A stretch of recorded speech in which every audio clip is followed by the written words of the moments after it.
Om Swastiastu. Baik, sebelumnya, perkenalkan nama saya Gusti Kadek Rian Dewi dengan NIM 22170511191. Di sini saya akan membawakan materi dari dasar keyakinan agama Hindu. Baik, ini adalah submateri yang akan saya bawakan. Yang pertama adalah pendahuluan, yang kedua Pancasrada, yang ketiga bagian-bagian Pancasrada, yang keempat yaitu Trikaya Parisuda. Baik, tanpa membuang-buang waktu, jadi materi yang pertama yaitu adalah pendahuluan, yang dimana agama Hindu atau Hinduisme berasal dari bahasa Sanskerta yang memiliki arti kebenaran, menjadi agama yang begitu dominan di wilayah Asia Selatan, terlebih lagi di wilayah negara Nepal dan India.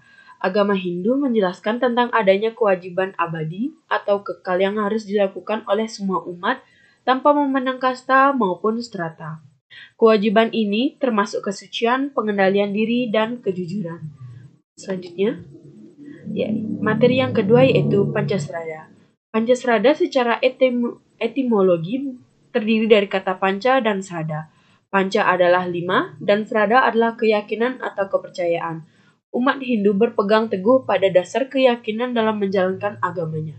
Dasar inilah yang selanjutnya menjadikan semua umat beragama Hindu percaya dan sangat meyakini keberadaan Tuhan atau Sang Yang Widiwasa.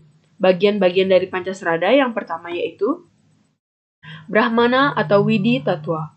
Brahmana artinya umat Hindu percaya bahwa hanya ada satu Tuhan. Brahmana secara etimologi dari kata brah yang artinya meluap atau melingkupi semua, atau dengan bahasa sederhana bahwa Brahmana yang melingkupi semua kehidupan.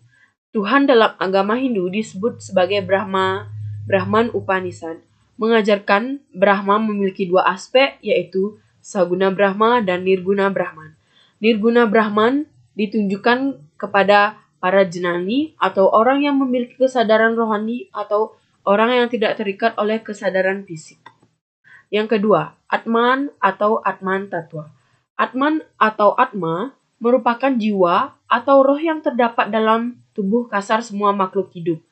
Atman adalah percikan api kehidupan dari Tuhan Yang Maha Esa.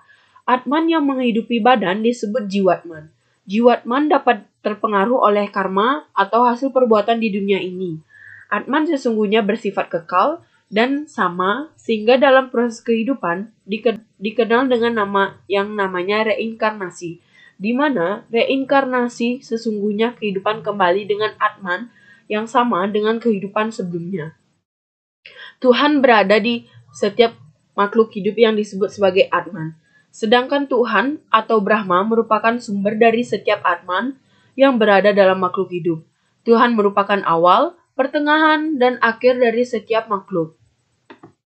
Yang ketiga yaitu Karma Pala atau Karma Pala Tattva. Karma Pala terdiri dari karma dan pala. Karma merupakan perbuatan dan pala adalah hasil. Jika disatukan menjadi hasil yang akan kita peroleh atas apa yang telah kita perbuat semasa hidup kita. Ada 3 jenis karma pala. Yang pertama yaitu Prada Karma Pala, Kriyamana Karma Pala, dan Sancita Karma Pala. Prarabdha Karma Pala adalah segala perbuatan yang telah kita lakukan, baik perbuatan baik maupun buruk. Kriyamana Karma Pala merupakan segala perbuatan yang telah kita lakukan dalam kehidupan ini akan kita terima hasilnya pada saat setelah kita meninggal. Kemudian, Sancita Karma Pala adalah semua perbuatan yang telah kita lakukan, hasilnya akan kita terima suatu saat pada saat reinkarnasi. Baik, yang selanjutnya yaitu Samsara atau Samsara Tattva.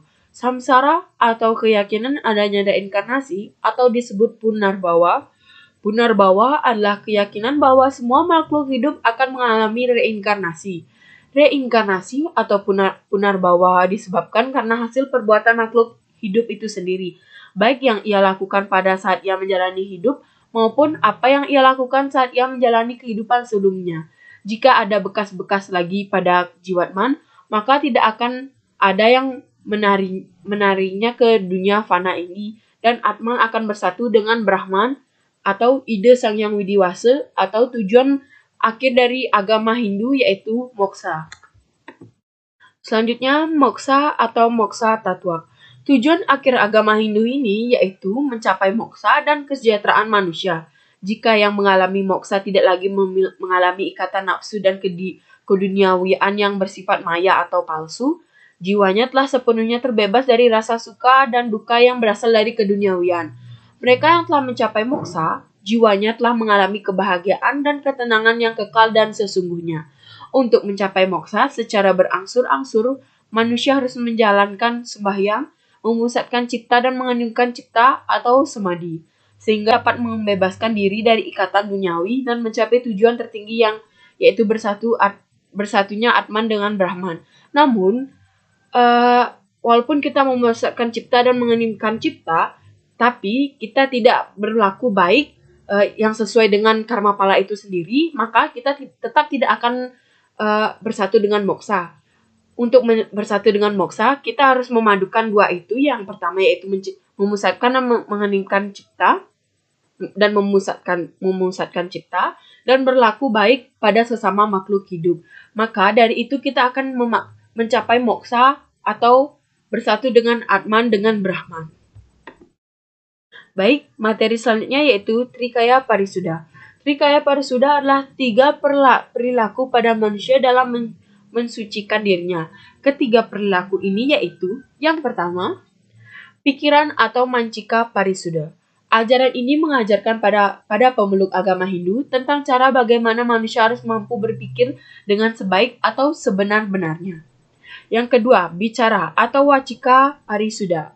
Wacika parisuddha mengarah pada ajaran umat Hindu untuk berbicara secara baik dan benar. Ini artinya tidak berkata kasar atau mengumpat, berbicara dengan sopan dan tutur kata yang baik.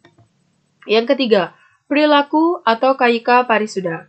Ajaran ini mengajarkan pada manusia bagaimana caranya untuk berperilaku yang baik dan benar dalam kehidupan sehari-hari terhadap sesama. Misalnya dengan melakukan tindakan-tindakan positif dan menghargai dan menghormati orang yang lebih tua.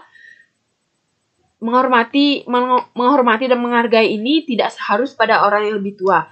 Kepada sesama makhluk hidup, kita harus saling menghargai dan menghormati satu sama lain. Baik, itu saja yang saya dapat sampaikan. Jika ada salah kata, saya mohon maaf. Sekian dan terima kasih. Om Santi Santi Santi Om.